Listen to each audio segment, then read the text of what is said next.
Salut à tous, je vous reviens aujourd'hui dans une nouvelle vidéo qui sera encore un point lecture. Et oui. Oui, je carbure un peu en ce moment, ça va, ça se passe bien niveau lecture, je suis contente. C'est un bon début d'année 2017. Et en tout, j'ai 8 lectures à vous présenter, mais certaines lectures vont être très rapides puisque j'ai 2 tomes d'une même saga et un tout petit livre. On va commencer par les 2 one-shots que j'ai lus donc dernièrement. Le premier, il s'agit de Ceci n'est pas qu'une comédie romantique de Julie Gredd, qu'elle m'avait envoyé très gentiment, l'auteur, parce que je l'aime beaucoup et que je crois qu'elle m'aime bien aussi. Et je l'ai lu donc à peu près autour du Nouvel An, voilà. Ce qui tombe plutôt pas mal parce que cette histoire se déroule dans les périodes de fête, donc notamment à Noël et puis après je crois au Nouvel An, ouais, aussi au Nouvel An. Voilà, en tout cas dans les périodes de fête. Et je veux dire au niveau de la couverture, c'est sûr qu'il fallait le lire assez rapidement parce que après ça allait être difficile de le lire en plein été. Je sais qu'il y a des gens qui le font. C'est d'ailleurs pour ça que elle me l'avait proposé cet été, mais bah, j'avais été un petit peu frileuse. Moi j'aime bien, comment dire, j'allais dire accoupler, rien à voir Pauline. J'aime bien que, comment dire, que mes lectures voilà, soient à peu près similaires à la saison. Après on ne choisit pas toujours, mais là pour le coup c'était un petit peu flagrant. Alors c'est une romance, hein, contrairement au titre, voilà. C'est une romance, c'était super sympa, j'ai beaucoup aimé, j'ai passé un super moment avec les personnages, notamment les 2 personnages principaux qui sont pas torturés mais qui ont vécu chacun des choses assez, assez dégueulasses quoi. C'est ça. Enfin, quand je dis dégueulasse, dans le sens, la vie a pas été très sympa avec eux, et surtout, c'est pas tant la vie, c'est en fait d'autres personnes, notamment leurs anciens compagnons ou compagnes. Il leur est arrivé des merdes par rapport à ça, et en fait, on pourrait se dire, ah, c'est trop gros, mais sincèrement, on sait que ça existe et on sait que ça peut arriver, et donc moi, j'ai trouvé ça totalement crédible. Après, voilà. Franchement, j'ai adoré, j'ai complètement accroché à leur couple, qui certes, comment dire, ils vont très vite s'accrocher de l'un à l'autre. Ça peut être un peu bizarre au début, surtout vu ce que vient de vivre notamment l'héroïne, je sais plus son prénom, mais tout le monde la surnomme bébé. Euh, Ça peut être voilà, un petit peu rapide, mais en même temps, des fois c'est rapide, c'est tout. Voilà, j'ai envie de dire, des fois c'est rapide, mais il y a d'autres choses à construire derrière. C'est-à-dire que tout ne se fait pas aussi rapidement, il y a d'autres choses à construire derrière, et eux c'est le cas au final, parce que il y a des choses qui leur tombent un peu sur le coin du nez, ils vivent un petit peu une idylle parfaite pendant 3-4 jours, où on les rencontre, on voit leur belle histoire, et puis finalement, voilà, il y a une couille dans le potage, et du coup... ils doivent un peu se reconstruire suite à ça, reconstruire un peu ce petit couple qui avait commencé à émerger, et c'est ça qui est excellent, voilà. C'est ça qui est excellent, et j'ai beaucoup aimé ces 2 personnages qui sont pas parfaits, qui n'ont jamais été parfaits, mais voilà, qui cherchent juste à être heureux, et ça fait trop du bien. C'est vraiment un livre choubidoubidou, vous voyez, qui vous fait des petites bulles dans le bide, et surtout, c'est ce que j'ai dit à Julie, mais elle est où la suite? Parce que en plus à la fin on vous donne des petits éléments en vous disant, pour vous parler de personnages qu'on a rencontrés dans le bouquin sans rentrer dans les détails, mais en vous disant qu'ils ont des projets pour la suite, mais en gros on vous dit pas les projets qu'ils ont pour la suite. Mais moi je veux connaître leurs projets les gars. Mais qu'est-ce qu'ils vont faire? C'est quoi? Je veux savoir. Moi franchement je trouve ça génial qu'elle fasse, vous savez en fait des tomes compagnons avec certains personnages qu'on a rencontrés. Je trouverais ça vraiment génial, et je pense qu'il y a un vrai potentiel. Alors il paraît qu'il faut qu'on parle à l'éditrice, à la maison d'édition en disant voilà, s'il vous plaît, je veux une suite, s'il vous plaît. Moi j'ai franchement complètement accroché, c'était une lecture parfaite pour cet hiver. L'hiver n'est pas fini, donc n'hésitez pas, surtout qu'en ce moment il neige, donc n'hésitez pas, achetez-le, lisez-le tranquillement sous la couette chez vous, avec un petit chocolat chaud, vous voyez. Si vous avez une cheminée, c'est encore mieux, hein, devant la cheminée. Si vous avez un chat ou un chien, vous l'obligez à dormir à côté de vous ou sur vous. Enfin, si vous avez un gros chien comme le mien sur vous, c'est un petit peu... voilà. Mais voilà, je trouve que c'est juste le livre d'ambiance, voilà, parfait pour l'hiver et pour Noël. Alors, voilà, Noël s'est passé, mais on est encore en hiver. Le deuxième one-shot que j'ai lu, il est tout court, je vous l'ai présenté dans le dernier book haul. Il s'agit de L'étrange bibliothèque de Haruki Murakami, qui est donc une nouvelle qui fait 70 pages, qui est illustrée par, ils le disent au début, mais j'ai pas retenu le nom, désolée, Kat Menchik. Menchik. Je crois qu'elle est des pays de l'Est. Je ne saurais pas vous dire exactement quel pays de l'Est. Voilà, donc il est illustré. C'était une petite nouvelle sympathique. J'ai bien aimé. J'ai déjà lu du Murakami, notamment une autre nouvelle de lui. C'est bizarre Murakami. Hein, c'est bizarre, c'est onirique, mais dans le sens onirique bizarre, quoi, vous voyez. Mais j'ai plutôt bien accroché, voilà, ça m'a bien plu. Donc je pense que je continuerai, surtout si les éditions des autres nouvelles ou des autres ouvrages sont aussi jolies. Après le souci que j'ai notamment, des fois j'aimerais bien commencer, enfin lire par exemple un Q84, mais voilà, je suis un petit peu frileuse parce qu'il est gros, parce que autant lire une nouvelle ça va, c'est un style qui me plaît, autant j'ai peur de pas du tout accrocher à un livre complet. Donc je pense que je vais continuer à découvrir les petites nouvelles de Haruki Murakami et voilà, ça me fera beaucoup de bien. Et pour vous dire, en fait, c'est une nouvelle fantastique qui se trouve, enfin voilà, qui se déroule dans une bibliothèque un petit peu étrange. Tout est dans le titre. On continue avec un tome 1 que j'ai lu en fait j'ai lu immédiatement après l'avoir reçu, je l'avais reçu en cadeau pour Noël. Il s'agit de Angel Fall, le tome 1, Penryn et la fin du monde de Suzanne I. Je suis trop con. Ah, je me fatigue moi-même. Pouf. Donc en fait, il s'agit d'une saga young adulte avec des anges. Jusque là, je pense pas que je vous ai spoilé quoi que ce soit. Mais ce qui est franchement plutôt sympa, c'est que ce soit des anges vraiment méchants. Mais genre, les anges sont vraiment des enculés, quoi. Excusez-moi du terme, mais... Oui. Oui. En gros, on est sur une histoire où en fait les anges ont décidé de venir se bastonner la gueule sur la Terre et donc du coup ils détruisent un peu tout au passage. Ils sont là pour tuer des humains, enfin bon bref, voilà. On sait pas trop quels sont leurs... Enfin qu'est-ce qu'ils veulent exactement. Est-ce qu'ils veulent vraiment détruire la Terre ou est-ce qu'ils veulent juste se battre dessus? Enfin en tout cas ils sont en train de tout détruire. Et du coup, les humains sont en train d'essayer désespérément de survivre. Et on va suivre Penryn, qui en fait va voir, dès le début de l'histoire, hein, sa petite sœur se faire kidnapper par un ange. Et cet ange-là, en fait, il a laté la gueule d'un autre ange et il lui a coupé les ailes. Et en fait, elle va se dire, attends, l'autre là, il a emmené ma petite sœur, faut que je la récupère. Lui là, il est à moitié mort. Je vais le soigner et je vais le garder pour moi. Et en gros, je lui rendrai ses ailes que s'il m'aide à récupérer ma petite sœur. Donc c'est déjà pas mal en termes de réflexion, vous voyez, en mode, elle est pas toute gentille quoi. S'il faut pas le faire souffrir, mais vous voyez, en gros, s'il faut le kidnapper, le gars, elle le kidnappe. Le tout, c'est de récupérer sa sœur, elle s'en fout du reste. J'ai franchement adoré le personnage de Penryn, qui est pas parfait, qui est pas une pure badass, mais qui fait tout ce qu'elle peut pour survivre, tout ce qu'elle peut pour récupérer sa sœur, parce que sa sœur est handicapée, moteur, que normalement elle est en fauteuil roulant, et que c'est sa seule famille. Alors il y a sa mère, mais sa mère est un peu tarée, donc voilà. Elle se fait moins de soucis au final pour sa mère que pour sa sœur. Et j'ai beaucoup aimé cette adolescente de 17 ans, je crois. J'ai bien aimé le personnage de, comment il s'appelle déjà, Raph, qui est donc l'ange qu'elle va soigner et kidnapper, en gros. Kidnapper. J'ai bien aimé voilà, découvrir un peu plus sur lui. On n'en sait pas beaucoup plus sur lui, mais on en sait un petit poil plus, notamment vers la fin. Il est un petit peu imbuvable au début, mais en même temps c'est le cas de tous les anges dans ce bouquin. Voilà, c'est vraiment, comme je vous disais, c'est des enculés les anges dans ce bouquin. Clairement, ils s'en battent voilà, des humains. Et lui, il déroge pas trop à la règle en fait. On développe vraiment dans ce premier tome une mythologie qui est super intéressante autour des anges, des néphilim, des humains, enfin voilà. Un truc bien sympa qui m'a franchement énormément plu pourtant. Ça faisait un moment que je voulais lire parce que j'en entendais énormément de bien, notamment de Lou Lailis, si je dis pas de bêtises. Mais je remarque que j'ai souvent des avis qui sont similaires aux siens, donc voilà, c'est aussi pour ça que je continue à la regarder. Et donc en fait voilà, moi je suis pas très ange comme créature fantastique, vous voyez, je suis pas du tout ange à la base, mais là j'ai adoré et j'ai hâte d'en découvrir plus.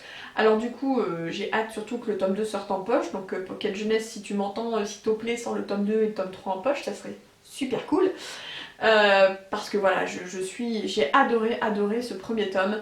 Ça a été un pur moment, je l'ai lu très rapidement et franchement je pense que c'est voilà, un livre que j'aurais très bien pu poursuivre sur le tome 2 immédiatement après parce que c'est pas tant qu'il y a un... Ouais, enfin si, il y a quand même des trucs à la fin où vous dites ah non, faut que je sache la suite quoi. Mais vraiment quoi. Mais vraiment, vraiment, quoi.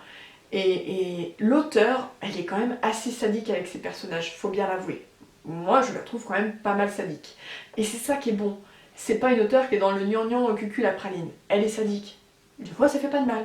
Voilà. Une saga que j'ai commencé et continué en fait depuis la dernière fois. Donc j'ai commencé Never Never de Colleen Hoover et Taryn Fisher. Donc là, vous avez la saison 1 et la saison 2 que je vous ai présentée dans le book haul.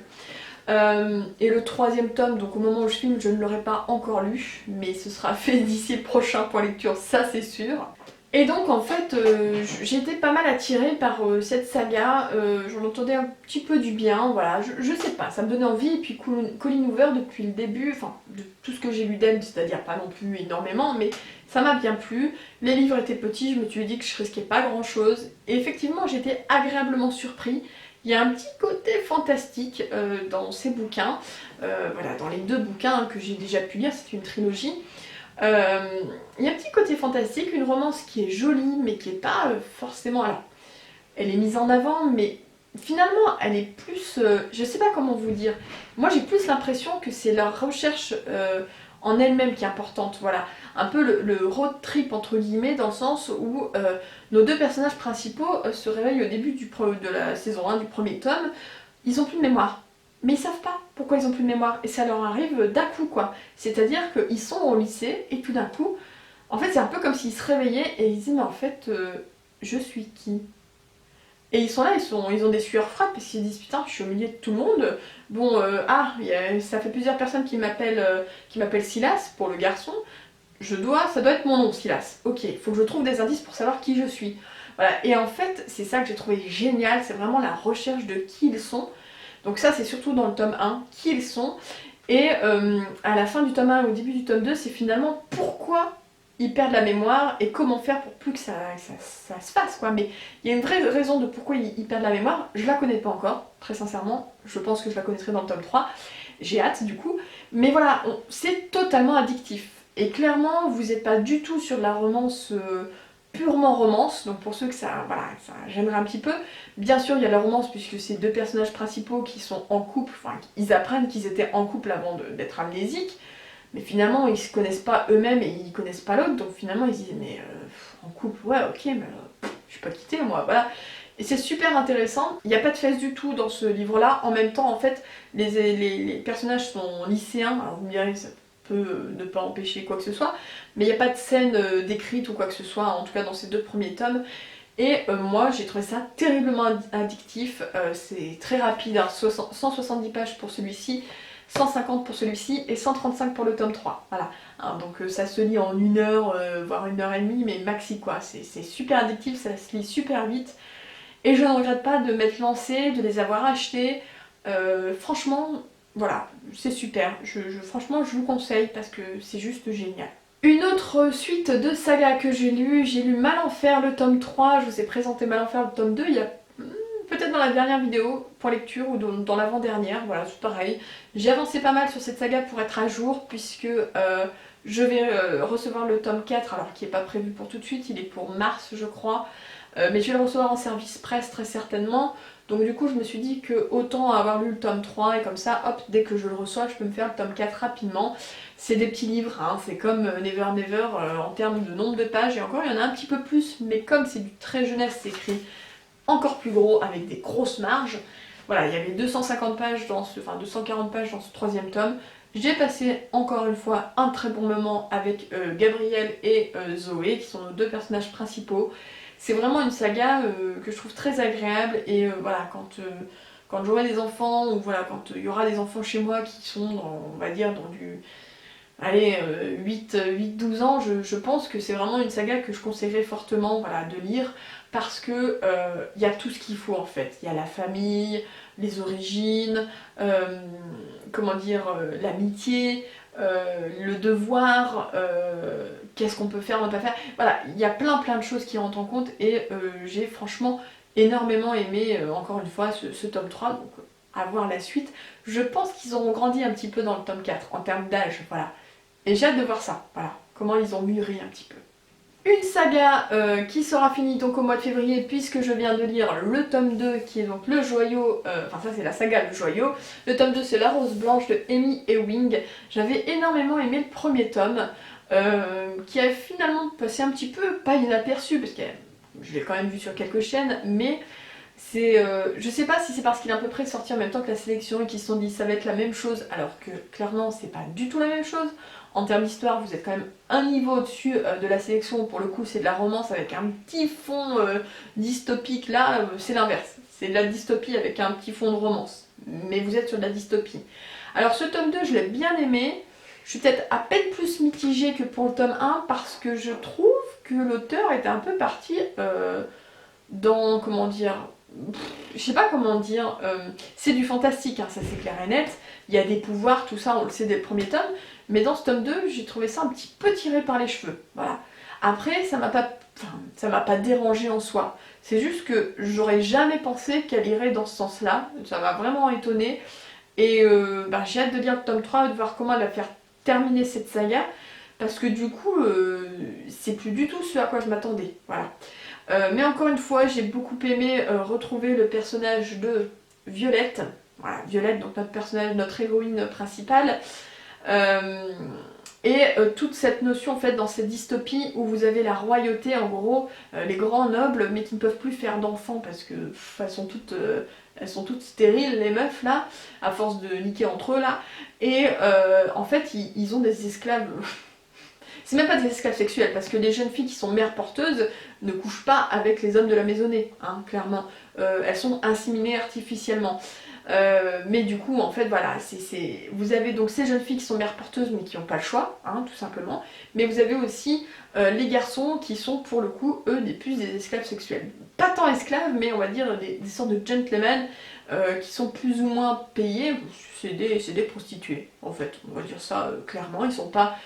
c'est pas le terme qu'on emploie dans ce bouquin, mais finalement c'est ce qu'on comprend, et c'est super intéressant, c'est un peu dérangeant pour le coup. Ça, je spoil pas, hein, c'est pas que dans le tome 2, c'est dans le tome 1 déjà, mais c'est super intéressant, et comment finalement les nobles fonctionnent, et comment ils en arrivent à un point où la plupart ne se rendent même plus compte de la cruauté et de l'horreur de ce qu'ils font à d'autres personnes, tout simplement parce qu'ils sont beaucoup plus bas qu'eux dans la hiérarchie, voilà, oui, dans la hiérarchie, quoi.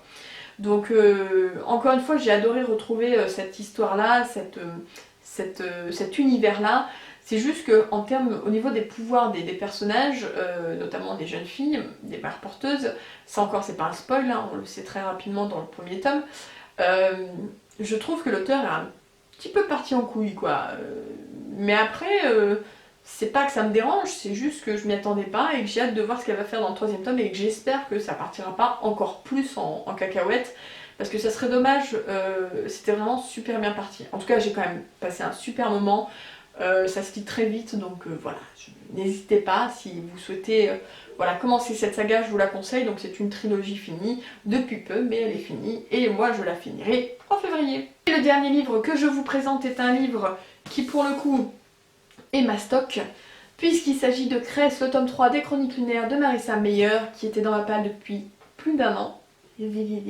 C'est possible de faire attendre un livre des Chroniques lunaires. Je vais être franche, je suis un petit peu en demi-teinte sur ce livre-là. En fait, je passais un bon moment sur les 200 premières pages, et puis ça a commencé à être long sur les... Ouais, à partir de la page un peu... Enfin, vous voyez, sur la page 200, 300 à peu près. C'était franchement long. Les personnages sont un peu disséminés un peu partout. Et ça avance pas beaucoup. Et j'ai mis ce livre en pause pendant plusieurs jours, voire 1 ou 2 semaines, pour lire d'autres choses. Et puis après, je m'y suis remis en me disant, allez, en gros, je me suis retroussé les manches. Parce que vous avez été certains à me dire sur Twitter, non mais il faut que tu continues, ne serait-ce que pour pouvoir lire Winter derrière, etc. etc. Et effectivement, j'ai bien fait de me retrousser les manches et de galérer encore peut-être quelques cinquantaines de pages pour finalement que en gros voilà, en gros moi mon souci ça a été le deuxième tiers. Le premier tiers pas de souci, le deuxième tiers c'est super bien passé, mais alors le deuxième tiers, je me suis dit c'est pas possible, je ne peux pas abandonner. Pauline, tu as acheté le 4e tome neuf. tu ne peux pas abandonner ce tome 3, c'est pas possible. Vous allez me prendre pour une rapia, mais j'étais en train de dire, j'ai mis plus de 20 balles dans le 4e tome, ce n'est pas pour abandonner le 3e tome, hors de question. Je finirai ce 3e tome et je finirai la saga. Et au final, je ne regarde pas parce que ça a été un moment un petit peu de galère voilà, au milieu du livre, mais le dernier tiers est super bien. On y découvre un nouveau personnage qui est Winter et que j'ai super hâte de découvrir dans le 4e tome. Moi, Cress, c'est pas mon personnage préféré. Je la déteste pas, mais voilà, c'est pas un personnage auquel je m'attache. J'ai largement préféré Cinder ou Scarlett, mais Scarlett qu'on voit pas beaucoup dans ce tome-là. Et surtout, j'ai trop envie d'en savoir plus sur Winter. Voilà, j'ai juste trop envie. Donc, de manière générale, si on fait voilà, un compte rendu global, j'ai quand même bien aimé ce livre. C'est pas mon tome préféré de la saga, ça c'est sûr, c'est même sûrement le moins bon selon moi. Mais à côté de ça, il y a des bons éléments. Faut juste peut-être s'accrocher voilà, au milieu du bouquin si vous sentez comme moi que ça peine, que ça avance pas trop. Continuez, voilà, et vous verrez que le dernier tiers est largement meilleur. Il y a des personnages, on sait plus trop quoi penser d'eux. C'est intéressant, après voilà, moi je lirai le tome 4 avec grand plaisir donc en mois de février. Je pense qu'il peut amener pas mal de rebondissements et j'ai envie de savoir la fin aussi. J'ai vraiment envie de savoir la fin. J'ai envie de retrouver un petit peu plus le personnage de Cinder, de Scarlett, découvrir Winter et peut-être voir aussi évoluer Cress parce que bon, Cress elle est pas non plus catastrophique mais voilà, mais bon. Elle est un peu cucul la praline quand même, hein, ok. Mais voilà, donc j'ai quand même passé plutôt un bon moment. Donc après, je vous déconseille pas les chroniques lunaires, loin de là. Lisez la saga. Je veux dire, s'il y a que le tome 3, voilà. Le tome 3, c'est pas un mauvais moment à passer, mais voilà, vous lisez un peu plus rapidement, puis vous passez le tome 4. On verra, en tout cas, voilà, moi je pense que... Voilà, j'ai hâte de lire le tome 4. Donc voilà, c'est tout pour ce point lecture qui j'espère vous aura plu. N'hésitez pas à me dire si vous avez lu ces livres, si ça vous donne envie ou quoi que ce soit. Si vous avez besoin d'infos, voilà, n'hésitez pas à dérouler la barre d'infos parce que tout est écrit dedans. Il y a plein de trucs, il y a un vrai pavé. Quoi qu'il en soit, j'espère que ça vous a plu et je vous dis à bientôt pour une nouvelle vidéo. Bye bye.